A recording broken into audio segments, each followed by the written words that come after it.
PGD की तैयारी करने वाले मेरे सभी प्रिय साथियों को मेरा प्यार भरा नमस्कार।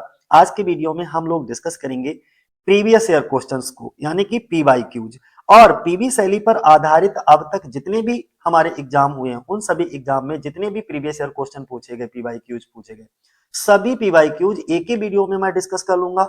इसलिए इस वीडियो में लगभग 120 क्वेश्चन होने वाले हैं जिनको हम विद एक्सप्लेनेशन बहुत अच्छे से बाइलिंगुअल लैंग्वेज में आपके साथ डिस्कस करेंगे। वीडियो के अंत तक जरूर बने रहिएगा। और सबसे बड़ी चीज है, आपको कुछ भी बेहतर लगे इस वीडियो के अंदर तो कमेंट करके हमें जरूर बताया करिए कि ये चीज अच्छी है या इस चीज को अभी भी और सुधारने की जरूरत है। तो चलो शुरुआत कर लेते हैं। सबसे पहले अगर हम पीबी शैली की बात करते हैं तो पीबी शैली का जन्म जो है वो 1792 में हुआ और इनकी मृत्यु जो है वो 1822 को हो गई।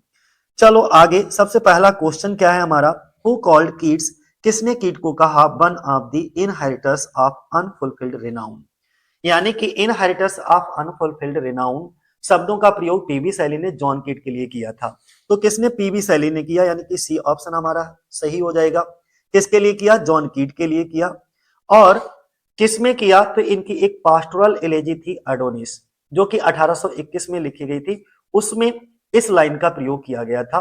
और ये जो पास्टोरल एलेजी है एडोनिस, ये पीबी शैली ने जॉन कीट की मृत्यु से दुखी होकर के लिखी थी। ठीक है, अब इस लाइन का अर्थ क्या है, इनहेरिटर्स ऑफ अनफुलफिल्ड रिनाउन, इसका अर्थ है अपूर्ण यश के उत्तराधिकारी, अर्थात ऐसी अधूरी प्रसिद्धि पाने वाले व्यक्ति, यानी कि प्रसिद्धि तो मिली लेकिन अधूरी प्रसिद्धि पाने वाले व्यक्ति थे। शैली का मानना था कि कीट्स एक महान कवि थे, लेकिन उन्होंने अपने जीवन काल में वह सम्मान और प्रसिद्धि नहीं मिली जिसके वे हकदार थे। उनकी असमय मृत्यु हो गई, केवल 25 वर्ष की आयु में पीवी उनकी जॉन कीट की मृत्यु हो गई। और 25 वर्ष की उम्र में जिस व्यक्ति की मृत्यु हो जाए तो उसे क्या प्रसिद्धि मिल सकती है, और इसी कारण इतनी कम उम्र में मृत्यु हो जाने के कारण जॉन कीट को जो प्रसिद्धि थी वो कैसी रहेगी, अधूरी रहेगी। इसलिए शैली ने कहा कि कीट्स उन लोगों में से एक हैं जो महानता के अधिकारी थे, परंतु उनकी कीर्ति पूर्ण रूप से विकसित नहीं हो सकी। ठीक है, अब आगे हम लोग जरा इसके एक्सप्लेनेशन को भी देख लेते हैं, क्या बोला गया है। इसमें बोला गया है दोस्तों, पीवी शैली ने कार्ल जॉन किट को कहा one of the inheritors unfulfilled renown बोला। ठीक है, ये लाइन तो आपको याद बनाई रखनी है। ये जो फ्रेज है वो कहां से लिया गया, taken from PV Shelley's Adonis. हमने क्या बताया, ये जो लाइन है वो पीवी शैली की अडोनिस से ली गई है। ये क्या है, एक एलेजी है, पास्टोरल एलेजी है, जो कि जॉन कीट की मृत्यु पर लिखी गई। ठीक है, ये कब लिखी गई, लिखी गई जिस साल ये लिखी गई उसी साल इसको पब्लिश कराया गया, 1821 में। ठीक है, टू कमोमरेट, श्रद्धांजलि देने के लिए, किसकी मृत्यु पर, the death of his friend and follow poet John कीट, यानी कि जॉन कीट की मृत्यु से दुखी होकर के उनको श्रद्धांजलि देने के लिए पीबी शैली ने जो है इस एलेजी को लिखा। ठीक है ना। अब हम दूसरे नंबर क्वेश्चन की बात करेंगे कि दूसरे नंबर के क्वेश्चन में क्या बोला गया है। Which of the following poem is written in terza rima, यानी कि नीचे दी गई कविताओं में से कौन सी कविता जो है वो तर्जारिमा में लिखी गई। तो चलो हम इसका आंसर देखते हैं। सबसे पहला ही ऑप्शन हमारा सही हो जाएगा। पीवी शैली का जो ode to the west wind है वो किस में लिखी गई है, तर्जारिमा में लिखी गई है। तो ये ऑप्शन हमारा क्या होगा, सही होगा। एक बार हम इसके एक्सप्लेनेशन को भी देख लेंगे। बोला गया है कि पीवी शैली का जो ode to the west wind है वो किस में लिखा गया, तर्जारिमा में लिखा गया। इट वाज पब्लिश्ड इन 1920 नहीं होगा यहाँ पर, बल्कि क्या होगा, 1820 होगा, यानी कि यहाँ पर गलत प्रिंट हो गया है। ठीक है, 1820 कर लीजिए। ठीक है, क्योंकि ode to the west wind कब पब्लिश हुआ है, 1820 में। कंसीडर्ड माना जाता है, और ode to the west wind को क्या माना जाता है, a prime example of poet's passionate language and symbolic imagery का प्राइम एग्जांपल माना जाता है। The ode invokes the spirit of the west wind. देखो क्या कह दिया है कि ये 1820 में तो पब्लिश हुई थी, और इसे पोइट की, यानी कि जो पैशनेट लैंग्वेज है, जोशीली भाषा और सिंबॉलिक इमेजरी का एक बेहतरीन उदाहरण माना जाता है, एग्जाम्पल माना जाता है। ये ode to the west wind की भावना को जागृत करता है। ठीक है, इसीलिए ये क्या है, हमारा जोशीली भाषा और सिंबॉलिक इमेजरी का सबसे बेहतरीन एग्जाम्पल है। अब हम तीसरे क्वेश्चन की बात करेंगे कि तीसरे क्वेश्चन में क्या बोला गया है। Which among the following is the poetic drama written by PB Shelley. नीचे चार ऑप्शन दे रखे हैं, इन चारों कविताओं में से पीबी शैली ने ऐसी कौन सी कविता है जो पोएटिक ड्रामा हो? ठीक है, चलो देखते हैं पोएटिक ड्रामा कौन सा है। क्वीन मैब, ये पोएटिक ड्रामा नहीं है। क्वीन मैब क्या है? एक फिलोसफिकल पोइम है जो कि 1813 में आई है। अच्छा, बी प्रोमेथियस अनबाउंड, हाँ ये पोएटिक ड्रामा है हमारा। ठीक है, तो बी ऑप्शन हमारा क्या हो जाएगा? सही हो जाएगा, प्रोमेथियस अनबाउंड। अच्छा, एडोनिस क्या है हमारी? एडोनिस एक पास्टोरल एलेजी है जो कि 1821 में आई है। और अलास्टर क्या है? जिसका अनादर नेम क्या था? द स्पिरिट ऑफ सॉलिट्यूड, और ये इनकी एक स्पिरिचुअल ऑटोबायोग्राफी है अलास्टर। तो ये भी नहीं होगा। कौन सा ऑप्शन सही होगा हमारा? B Prometheus unbound. जरा हम इसको पढ़ लेते हैं अच्छे से, क्या बोला गया है इसमें। इसमें बोला गया है ये जो प्रोमेथियस अनबाउंड है वो एक पोएटिक ड्रामा है जो कि पीबी शैली के द्वारा लिखा गया है और ये पब्लिश हुआ है 1820 में। इसमें टोटल कितने एक्ट हैं? 4 एक्ट हैं। और ये जो प्रोमेथियस अनबाउंड है ये ग्रीक मैथोलॉजी फिगर पर आधारित है। ठीक है, ये विशेष ध्यान बनाए रखना। अगला चौथे नंबर का क्वेश्चन है हमारा, बोला गया है what does PB Shelley describe in the following line.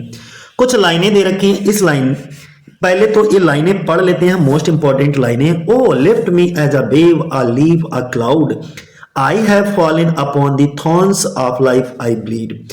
अब इसका मतलब क्या हुआ, पहले आप इसका मतलब जान लीजिए। सबसे पहले ये पंक्तियां मैं बता दूं, ode to the west wind से ली गई हैं ये पंक्तियां। इन पंक्तियों में जो शैली है वो अपनी आंतरिक पीड़ा, निराशा और जीवन के संघर्ष को व्यक्त करते हैं। O lift me as a wave, a leaf, a cloud.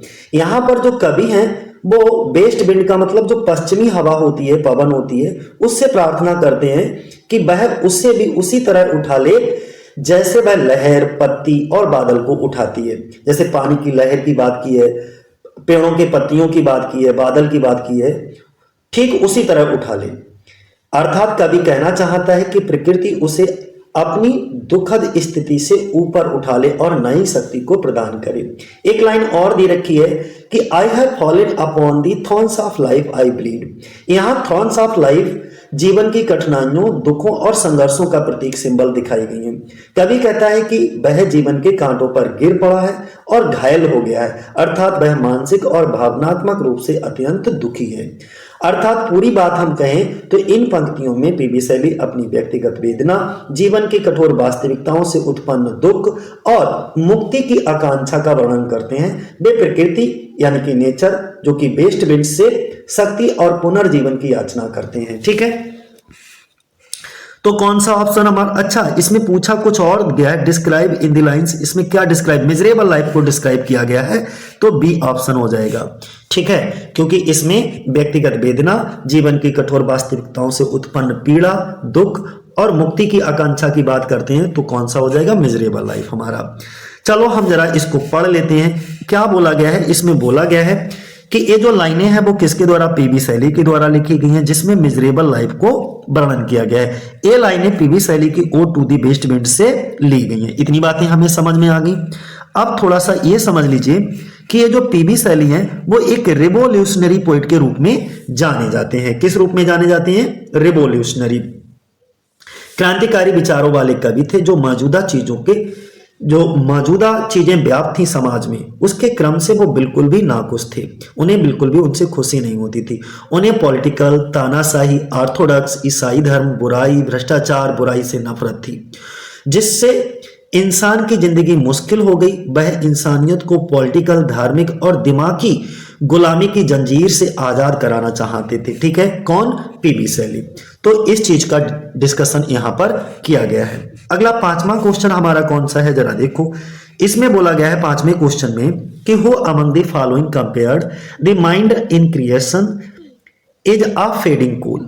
अब बड़ी अच्छी बात, आंसर तो हमारा शैली हो जाएगा, लेकिन समझना भी तो है कि इसमें किसने सृष्टि में मन की तुलना एक फीके कोयले से की है। मतलब क्या हुआ? इसका मतलब समझना जरूरी है। The mind in creation is as a fading coal, कि जो उपमा दी जाती है, यहां पर एज का प्रयोग हुआ तो क्या किया? सिमली का प्रयोग कर दिया इस लाइन में। ठीक है, और ये जो लाइनें हैं वो कहां से ली गई हैं? अ डिफेंस ऑफ पोइट्री इनका है, तो उसमें मिलता है ये लाइन आपको। जरा इसका मतलब हम समझा देते हैं। शैली कहते हैं कि सृजन के समय कवि का मन धीरे धीरे बुझते हुए अंगारे फेडिंग कोल के समान होता है। जैसे बुझता हुआ अंगारा यानी कि जो फेडिंग कोल होता है किसी अदृश्य हवा के झोंके से अचानक चमक उठता है, वैसे ही कवि का मन भी किसी दैवीय प्रेरणा यानी कि इंस्पायरेशन से अचानक प्रकाशित हो उठता है। यह प्रेरणा स्थायी नहीं होती, क्षणिक होती है। अर्थात कवि के कहने का मतलब सिर्फ इतना है, कविता लिखने की प्रक्रिया पूरी तरह से कवि के नियंत्रण में नहीं होती, बल्कि यह एक दिव्य और रहस्यमय प्रेरणा से संचालित होती है। इस उपमा के माध्यम से पीबी शैली ये बताना चाहते हैं कि काव्य सृजन जब हम पोइट्री की रचना करते हैं तो ये एक स्वाभाविक और दैवीय प्रेरणा का परिणाम है, ना कि केवल बुद्धि या प्रयास का। ठीक है, ये बात वो बोलते हैं। तो आपको अच्छे से समझ आ गया होगा mind in creation to a fading coal क्या है। अब हम जरा इसको एक्सप्लेन कर देते हैं। ठीक है, क्या थोड़ी एक्स्ट्रा जानकारी आपको दे देते हैं। बोला गया है कि पीबी शैली कंपेयर करते हैं, किससे कंपेयर करते हैं, किससे तुलना करते हैं अपनी, the mind in creation to a fading coal. In a essay, इनका एक एसे होता है जिसका नाम होता है अ डिफेंस ऑफ पोइट्री। ये जो डिफेंस ऑफ पोइट्री है ये इनका एक क्रिटिकल रचना है, यानी कि आलोचनात्मक रचना है, ध्यान बनाए रखना उसमें, जिसको इन्होंने 1821 में लिखा था। लेकिन ये डिफेंस ऑफ पोइट्री को पब्लिश कराया गया था पास्थुमसली इनके मरणोपरांत, मरने के बाद 1840 में। ठीक है, तो रिटन डेट क्या है 1821 है, लेकिन पब्लिशिंग डेट क्या है 1840 है। By comparing the mind of the poet to the image of a fading coal, Shelley argues that poets do not rely on willpower and determination as in the case with logic or reason. Instead, they focus on beauty of everything in nature. Thus, they have no control over when and how inspiration will strike. तो अब जरा इसको समझ लो, इसमें बोला क्या गया है। इसमें बस इतनी बात बोली है कि जो पीबी शैली है वो मन की तुलना एक फीके कोयले की इमेज से करके। शैली का तर्क है कि कवि विल पावर या डिटर्मिनेशन पर भरोसा नहीं करते, जैसा कि लॉजिक या रीजन के मामले में होता है। इसके बजाय वे नेचर में हर चीज की सुंदरता पर फोकस करते हैं। इस तरह उनका इस पर कोई कंट्रोल नहीं होता कि इंस्पायरेशन कब या कैसे आएगी। फिर आगे इसी में थोड़ा सा और बोला गया है, शैली रोट एक मिनट, हाँ अरे क्या हो रहा है। Shelley wrote a defence of poetry in response to an essay of 4 ages of poetry written by his friend Thomas Love Peacock. Most important है ये पॉइंट, ध्यान बनाए रखना कि पीबी शैली ने अपने दोस्त, इनके एक दोस्त थे जिनका नाम था थॉमस लव पीकॉक, और थॉमस लव पीकॉक ने एक एसे लिखा जिसका नाम था अ 4 एजेस ऑफ पोइट्री। इसके जवाब में पीबी शैली ने डिफेंस ऑफ पोइट्री को लिखा। तो अगर पूछा जाए कि थॉमस लव पीकॉक के कौन से एसे के जवाब में पीबी शैली ने डिफेंस ऑफ पोइट्री लिखा, तो आप जवाब दोगे अ 4 एजेस ऑफ पोइट्री। ठीक है, अब 6 नंबर का क्वेश्चन क्या है, इसमें क्या बोला गया है जरा समझो। पोइट्री दस makes immortal all that is best and most beautiful in the world. Who said this? ये किसने कहा, तो ये कहने वाला कौन है जरा समझो। बोल दिया है कि ये भी जो स्टेटमेंट है पहले मैं बता दूं पीबी शैली का है, और ये भी डिफेंस ऑफ पोइट्री में ही ये स्टेटमेंट आपको मिलता है, पोइट्री दस make immortal all that is best and most beautiful in the world. इसका अर्थ यह है कि कविता संसार की हर श्रेष्ठ और सुंदर वस्तु को अमर बना देती है। थोड़ा विस्तार से मैं इसको समझाता हूं क्योंकि इंपॉर्टेंट क्वेश्चन है, रिपीट होने की संभावना है। संसार की सुंदरता, श्रेष्ठ भावनाएं, महान विचार, प्रेम, त्याग, करुणा आदि क्षणिक हो सकते हैं, लेकिन जब कवि इन्हें कविता के माध्यम से एक्सप्रेस करता है तो वे सदैव के लिए इमोर्टल हो जाते, अमर हो जाते हैं। कविता समय और मृत्यु की सीमा से परे जाकर उन भावनाओं और आदर्शों को जीवित रखती है। शैली का मानना था कि कविता केवल मनोरंजन नहीं है, बल्कि ये मानव सभ्यता की श्रेष्ठतम भावनाओं को संरक्षित और अमर करने का माध्यम है। मतलब ये हुआ, ये जो स्टेटमेंट है, इस स्टेटमेंट के माध्यम से शैली ये बताना चाहते हैं कि कविता मानव जीवन की सुंदरता और महानता को हमेशा के लिए सुरक्षित रखती है, इसीलिए उसका महत्व अत्यंत महान है। ठीक है, तो इसका आंसर कौन सा हो जाएगा? ए किसके द्वारा लिखी गई? पीबी शैली के द्वारा।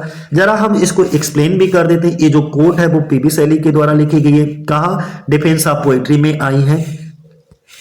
अब इसको यहां पर थोड़ा एक्सप्लेन किया गया है, ठीक है। वही चीज एक्सप्लेन की गई है जिस चीज को मैंने आपको हिंदी में बताया। कहो तो मैं फिर से एक्सप्लेन कर दूं, नहीं तो आगे बढ़ जाता हूं, ठीक है। आगे 7 नंबर पे देखो क्या बोला गया है। 7 नंबर पे बोला गया है, who said poetry lifts the veil from the hidden beauty of the world and makes familiar object as if they were not familiar।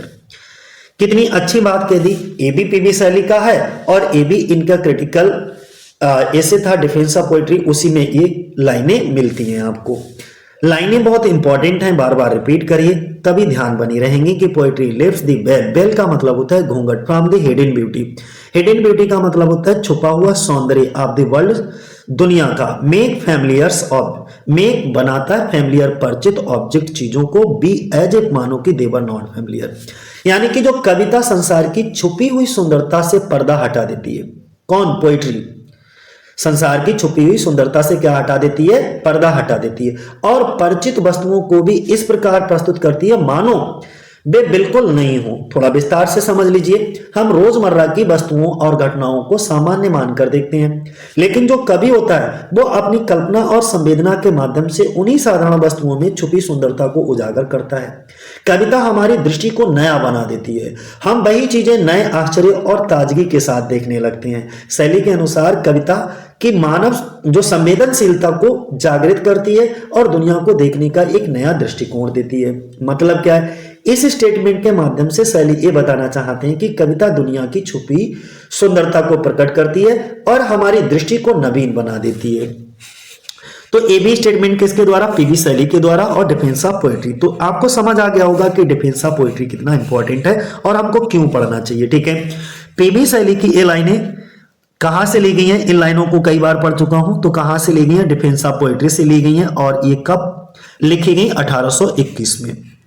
अगला क्वेश्चन हमारा क्या है? 8 नंबर पे बोला गया है, who said poetry redeems from decay the vegetations of the divine in the man. देखो, A B PB Shelley ने कहा और डिफेंस ऑफ पोएट्री में ही इन लाइनों को भी मिलता है, ठीक है। लेकिन है क्या? Poetry redeems from decay the vegetation of the divine in man, यानी कि कविता मनुष्य के भीतर आने वाली दैवीय प्रेरणाओं जो डिवाइन एक्सपीरियंसेस होती हैं को नष्ट होने से बचा लेती है, ठीक है। थोड़ा विस्तार से मैं इसको अपनी भाषा में समझाता हूं। जैसे मनुष्य के जीवन में कभी कभी ऐसे क्षण आते हैं जब वह अत्यंत ऊंची भावनाओं, सत्य, सौंदर्य या आध्यात्मिक अनुभवों को महसूस करता है। ये दैवीय अनुभव सामान्य जीवन के समय के साथ मिट सकते हैं, लेकिन जब इन्हें कविता के रूप में व्यक्त किया जाता है तो वे क्षय यानी कि डिके होने से बच जाते हैं और हमेशा के लिए वो विचार अमर हो जाते हैं।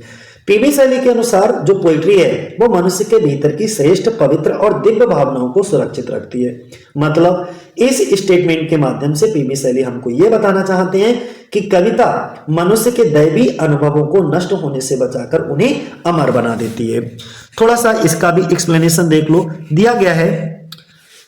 In addition PB Shelley thought that poetry redeems, ये हम पढ़ चुके हैं आपको। तो क्या करता है? It also shows that poetry can help people express themself. The quote is taken from Shelley's defence of poetry. ये मैं पहले भी बता चुका हूं, ये लाइनें हमारी कहां से ली गई हैं? अ डिफेंस ऑफ पोइट्री से ली गई हैं। 9 नंबर का क्वेश्चन देखो कौन सा है। 9 नंबर पे बहुत प्यारा सा क्वेश्चन दे दिया है, जरा इसको पहले समझ लेते हैं, इसके बाद आगे बढ़ते हैं हम लोग। बोला गया है कि Make me thy lyre, even as the forest is. What if my leaves are falling like its own? The tumult of thy mighty harmonies will take from both a deep autumn tone, sweet thought in sadness. मतलब मुझे lawyer का मतलब एक बीड़ा होती है, तुम अपनी बीड़ा बनाओ, मुझे अपनी बीड़ा बनाओ। जैसे जंगल है, क्या होगा अगर मेरे पत्ते भी उसी तरह गिर रहे हों? तुम्हारी शक्तिशाली हारमोनी का शोर दोनों से एक गहरा पतझड़ वाला टोन ले लेगा जो उदासी से भी मीठा होगा। ये पीबी शैली की लाइनें हैं, ode to the west wind से इनको लिया गया है। In the above quote the word both in the fourth line refer to, बोला गया बोथ किसको रेफर करता है, तो बोथ जो है वो रेफर करता है फॉरेस्ट और दी पर्सोना को, जंगल और पर्सोना को रेफर करता है। अब हम जरा इसके एक्सप्लेनेशन को देख लेते हैं। एक्सप्लेनेशन में बोला गया है, क्या बोला गया है, the above line has been taken from, कहां से ली गई, ode to the west wind से। Ode to the west wind किसके द्वारा लिखी गई, पीवी शैली के द्वारा। और ये जो बोथ शब्द है, जो क्वेश्चन पूछा गया, बोथ किसको रेफर करता है, फॉरेस्ट एंड दी पर्सोना को रेफर करता है। The speaker and the trees of the forest are both decaying, the trees are losing their leaves and he has been bowed down by life. बोला ये गया है कि शैली ने जो बोथ शब्द का मतलब जंगल और पर्सोना से बताते हैं, जो स्पीकर और जंगल के दोनों पेड़ दोनों सड़ रहे हैं, स्पीकर और जंगल के पेड़, कौन, नंबर 1 स्पीकर, नंबर 2 कौन हो गए, जंगल के पेड़, ये दोनों ही सड़ रहे हैं, पेड़ों के पत्ते झड़ रहे हैं और लोगों की जिंदगी उन्हें झुका दे रही। जब हम बूढ़े हो जाएंगे तो हम झुक जाएंगे, कमजोर हो जाएंगे, हमारा शरीर काम नहीं करेगा। 10 नंबर का क्वेश्चन बोला गया, who considered Shelley a beautiful and ineffectual angel beating in the void his luminous wings in vain. Most and most important है और कई बार रिपीटेड लाइनें हैं ये, तो इनको थोड़ा प्यार से समझिएगा कि क्या बोला गया है इसमें, ठीक है। कोई खास बात नहीं बोली गई है, लेकिन फिर भी आपको समझना जरूरी है। शैली ने a beautiful and ineffectual angel beating in the void his luminous wings in vain, एक कहने वाले कौन थे, मैथ्यू अर्नोल्ड ने ये कही थी, तो सी ऑप्शन हमारा सही हो जाएगा। और मैथ्यू अर्नोल्ड ने ये टिप्पणी पर्सी बिसी शैली के बारे में करी थी। इस सेंटेंस का मतलब क्या है, एक सुंदर लेकिन अप्रभावी देवदूत जो शून्य में अपने चमकीले पंख व्यर्थ ही फड़फड़ा रहा है। थोड़ा विस्तार से मैं समझाता हूं। मैथ्यू अर्नोल्ड ने पीवी शैली की काव्य प्रतिभा, आदर्शवाद और सौंदर्य बोध की प्रशंसा की इन लाइनों में, लेकिन उनका मानना था कि शैली के विचार बहुत आदर्शवादी थे और व्यवहारिक जीवन पर उनका प्रभाव कम था। विचार तो आदर्शवादी थे, लेकिन जो हमारा व्यवहारिक जीवन था, व्यवहारिक लाइफ था, प्रैक्टिकल लाइफ, उन पर उनका जो इफेक्ट था, प्रभाव था, वो बहुत ही कम था। इसीलिए उन्होंने ब्यूटीफुल, सुंदर तो कहा, पर इनइफेक्चुअल का मतलब होता है अप्रभावी, ठीक है। इस स्टेटमेंट से शैली की महान कल्पना शक्ति और दूसरी चीज क्या है, सौंदर्य प्रियता को दर्शाता है, लेकिन साथ ही ये भी बताता है कि कुछ आलोचक उन्हें अत्यधिक आदर्शवादी और व्यवहारिक प्रभाव से दूर मानते थे, ठीक है। तो 10 नंबर का आपको एक्सप्लेनेशन अच्छे से समझ आया होगा। थोड़ा सा समझो, ये किसने कहा, मैथ्यू अर्नोल्ड ने ये लाइनें बोली हैं, ठीक है। किसको, शैली को। Did not taste this success and fame during his life time, his poetic achievement steadily grow after his death. बोला ये गया है,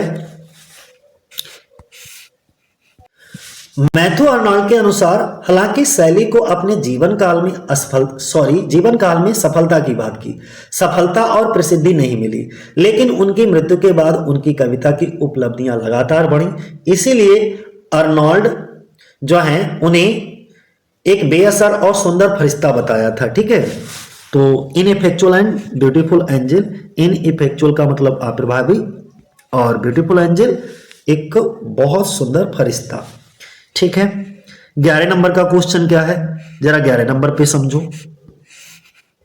who considered PB Shelley वेहेमेंटली in the modern age. अब वेहेमेंटली का मतलब क्या होता है, विद्रोही कहते हैं जो किसी की बात को मानने से इनकार कर दे, और मॉडर्न एज यानी कि आधुनिक युग। अब मैं सरल भाषा में कहूं तो आधुनिक युग का विद्रोही, ऐसा कौन सा कवि था जिसने पीबी शैली को आधुनिक युग का विद्रोही बोला, तो F.R. लेविस थे, ठीक है। बी ऑप्शन हमारा क्या हो जाएगा, सही हो जाएगा। F.R. लेविस ने पीबी शैली को जो है आधुनिक युग का विद्रोही कहा, ठीक है। कब, मिड 20th सेंचुरी में, ठीक। आगे नेक्स्ट क्वेश्चन हमारा क्या है, 12 नंबर पे देख लो। 12 नंबर पे बोला गया है, which of the following work was originally titled as Laon and Cythna. Laon and Cythna original title किसका था, तो द रिवोल्ट ऑफ इस्लाम का था। डी ऑप्शन हमारा क्या हो जाएगा, सही हो जाएगा, और पीजीटी के 2021 में पूछा गया है। अब हम रिवोल्ट ऑफ इस्लाम का थोड़ा एक्सप्लेनेशन देखेंगे, जिससे कि तुम्हें और भी कॉन्सेप्ट क्लियर हो जाए। रिवोल्ट ऑफ इस्लाम जो है इसका ओरिजिनल टाइटल क्या है? लियोन एंड सिथना दिखाया जाता है। अगला रिवोल्ट ऑफ इस्लाम, वो 12 कांटोज की एक पोइम है। 12 कांटोज में किसके द्वारा लिखी गई? पर्सी बिसी शैली के द्वारा 1817 में इसको लिखा गया। दी पोइम वाज ओरिजिनली पब्लिश्ड, जब ये ओरिजिनली पब्लिश हुई थी तो इसका टाइटल था लियोन एंड सिथना, या एक और टाइटल था the revolution of the golden city. तो ये दोनों टाइटल आपको क्या करना है? ध्यान बनाए रखना है। पहला टाइटल क्या था? लियोन एंड सिथना था, रिवोल्ट ऑफ इस्लाम का, और दूसरा टाइटल क्या था? The revolution of the golden city. ठीक है। 13 नंबर का क्वेश्चन बोला गया है find out odd pair of works of John कीट एंड देयर पब्लिकेशन ईयर। देखो, इंडायमियन जॉन कीट के द्वारा 1818 में लिखी गई, बिल्कुल सही है।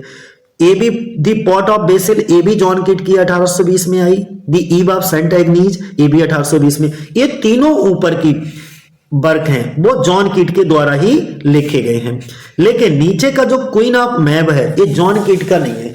जॉन कीट का नहीं है तो फिर किसका है? ये पीबी शैली का है, जो कि 1813 में है। तो ये ऑड हो गया, ऑड पेयर हो गया कि नहीं हो गया? तो डी वाला ऑप्शन हमारा क्या हो जाएगा? सही हो जाएगा। यानी कि ये जो क्वीन ऑफ मैब है ये जो है पीबी शैली के द्वारा लिखा गया, 1813 में लिखा गया। क्वीन मैप में टोटल कितने? 9 कांटोज हैं और इसमें 17 नोट्स हैं, 17 नोट्स हैं। First large poetic work and revised edition of the portion of the text was published in 1816, और पहला एडिशन इसका 1813 में आया, तो इसका रिवाइड वर्जन जो आया था, एडिशन आया था, वो 1816 में आया। लेकिन जब ये रिवाइड एडिशन 1816 में आया था तो इसका ये टाइटल नहीं था, बल्कि ये अंडर द टाइटल, कौन से टाइटल से आया था? The diamond of the world.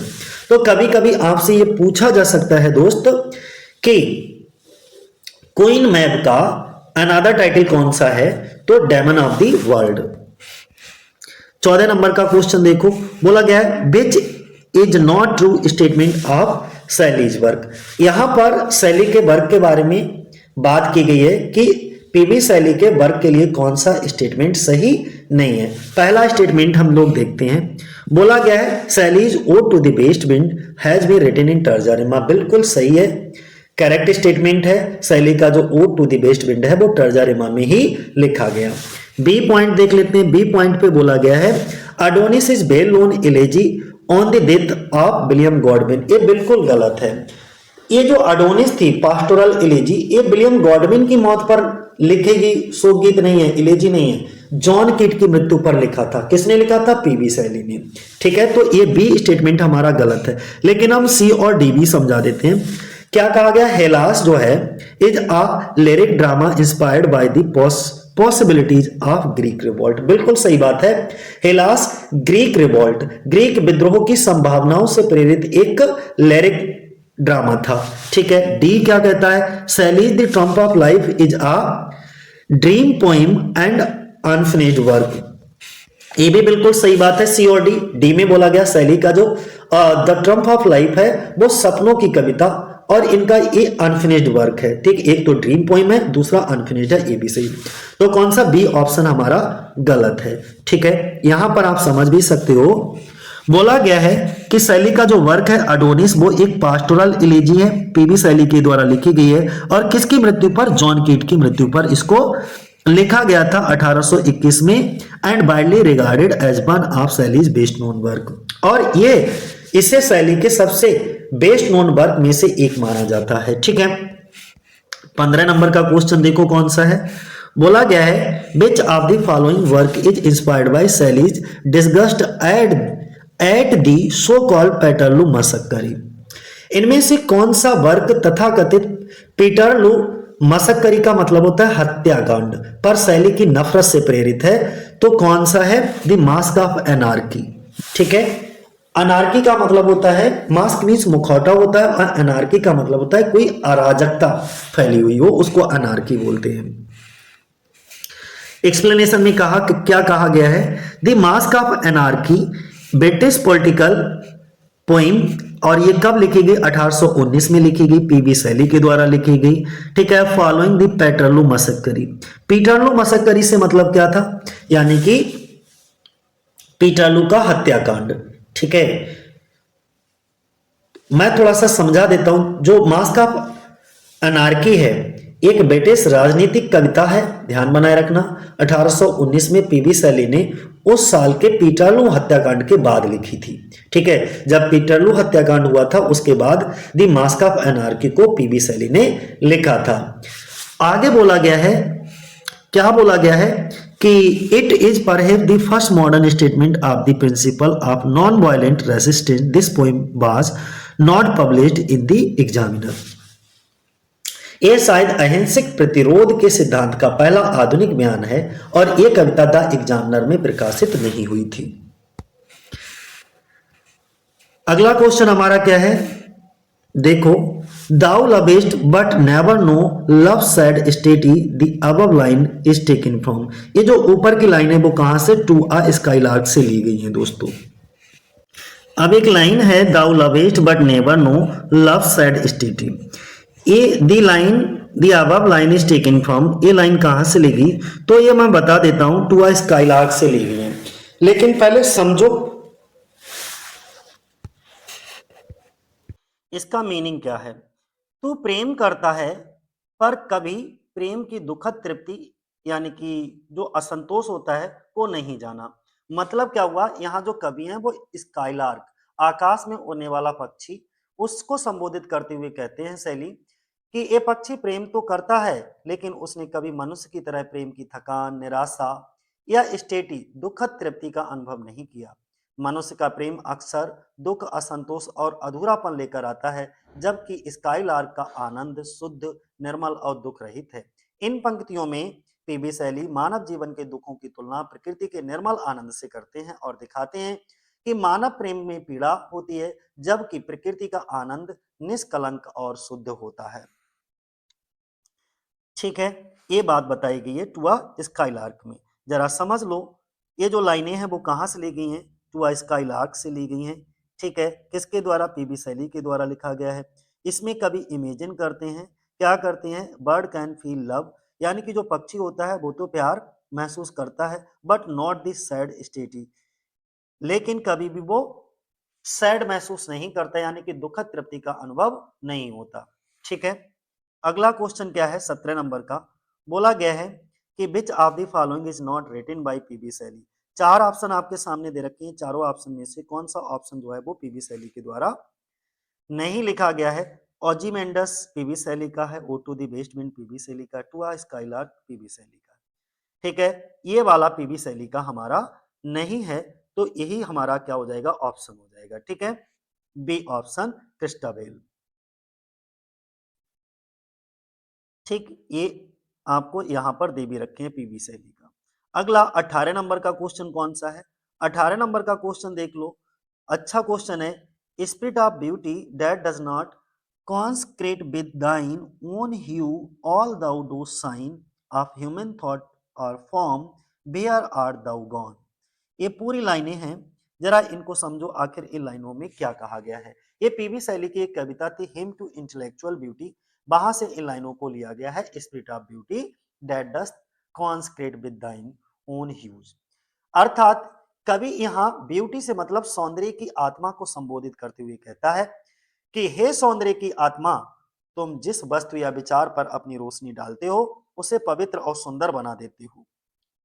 फिर वह प्रश्न करता है, तुम कहां चले गए। यहाँ कवि सौंदर्य के उस दृश्य और आध्यात्मिक शक्ति की बात करता है जो कभी कभी मनुष्य के जीवन में आती है और फिर अचानक गायब हो जाती है। अर्थात इन पंक्तियों में पीबी शैली की कविता जो हिम टू इंटेलेक्चुअल ब्यूटी है, वहां से उन्होंने सौंदर्य की आध्यात्मिक शक्ति और उनके क्षणिक प्रभाव का वर्णन किया है। ठीक है, तो डी ऑप्शन हमारा क्या हो जाएगा, सही हो जाएगा। अब जरा इसके एक्सप्लेनेशन को देख लो, क्या बोला गया है। ये जो लाइनें हैं वो हिम टू इंटेलेक्चुअल ब्यूटी से ली गई हैं, कब लिखी गई, 1816 में लिखी गई और पब्लिश हुई ये हिम टू इंटेलेक्चुअल ब्यूटी 1817 में। अडोनिस क्या है, ये भी एक पास्टोरल इलेजी है। जॉन किट की मृत्यु से दुखी होकर के पीबी शैली ने इस पास्टोरल इलेजी की रचना की। इसमें टोटल एडोनिस में कितने, 55 स्पेंसेरियन स्टेंजा हैं। ठीक है, क्लाउड की बात कर लेते हैं। क्लाउड भी इनकी एक मेजर पोइम है पीबी शैली की। Ode to the west wind is a revolutionary poem है पीबी शैली की। तो सबके बारे में हमने आपको बता दिया एक एक करके। 19 नंबर का क्वेश्चन क्या है, who referred to as the azure sister. इसको मोस्ट इंपॉर्टेंट वर्ड है ये, of the west wind in Shelley's ode to the west wind. ठीक है, स्प्रिंग ब्रिजेस के लिए बोला गया है, स्प्रिंग ब्रिज के लिए, लेकिन इसको थोड़ा समझ लेते हैं। आजुरे सिस्टर से आशय, इनका जो मीनिंग है, अर्थ है, मतलब है स्प्रिंग यानी कि बसंत ऋतु से है। ठीक है, परसिविसी शैली की कविता ode to the west wind में इसका उल्लेख मिलता है। Ode to the west wind में शैली जो है बेस्ट विंड को संबोधित करते हुए उसे विनाश और सृजन दोनों का प्रतीक बताते हैं। कवि कहते हैं कि जो पश्चिमी पवन होती है वो विंटर लाती है, तो उसके बाद आजुरे सिस्टर से मतलब बसंत ऋतु यानी कि स्प्रिंग भी आती है। तो आजुरे का मतलब वैसे क्या होता है, नीला, आकाश जैसा नीला रंग, उसको हम आजुरे कहते हैं। ठीक है, तो बसंत ऋतु का संबंध नीले आकाश, नई हरियाली, जीवन के पुनर्जन्म से है। इसीलिए शैली ने बसंत को पश्चिमी पवन की नीली बहन कहा है, आजुरे सिस्टर कहा है। ठीक है, ये इसका एक्सप्लेनेशन है।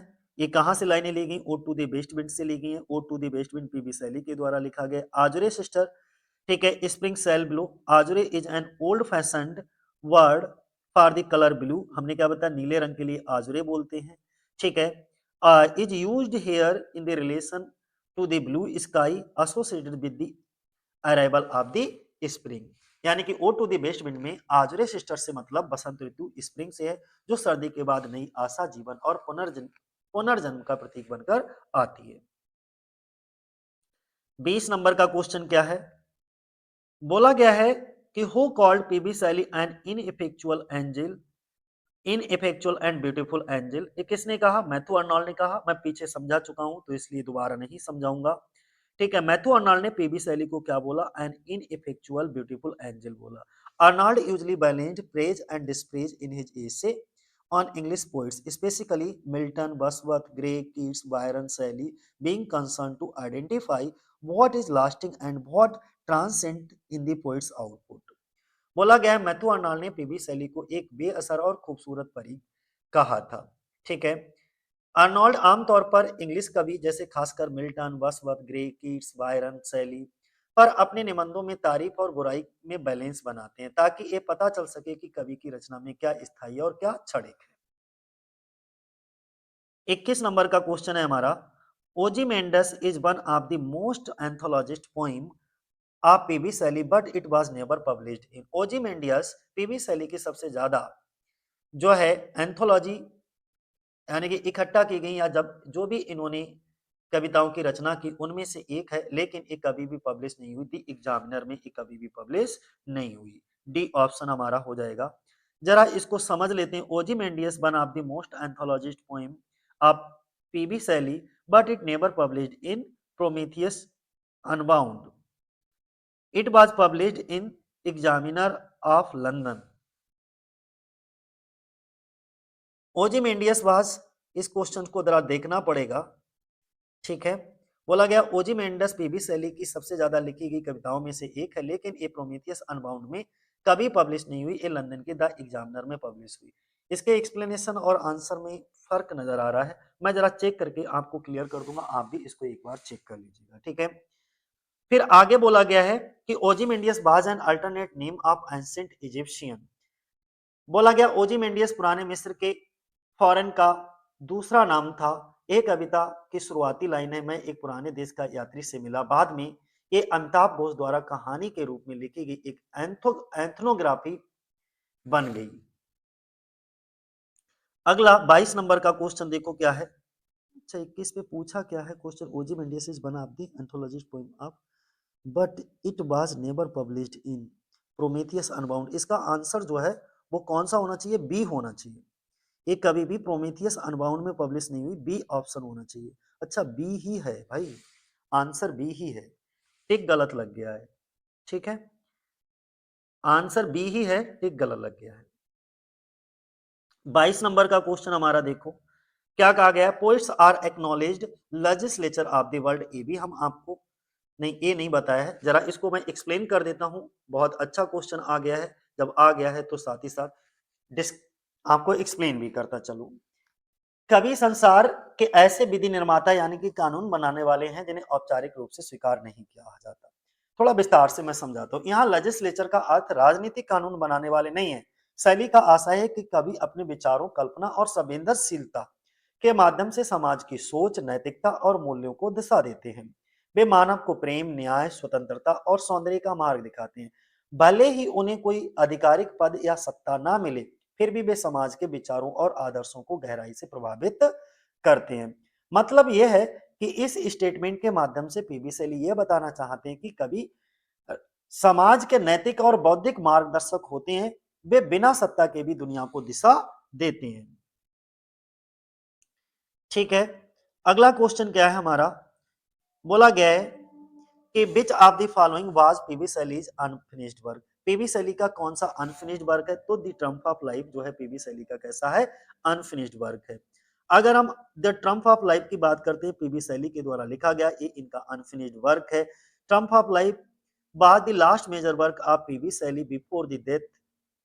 1822 में उनकी मृत्यु होने से पहले ये इनका एक बड़ा वर्क था। और मरने से पहले ही ये वर्क पूरा नहीं हो पाया, इसलिए ये अनफिनिश्ड रह गया। ठीक है,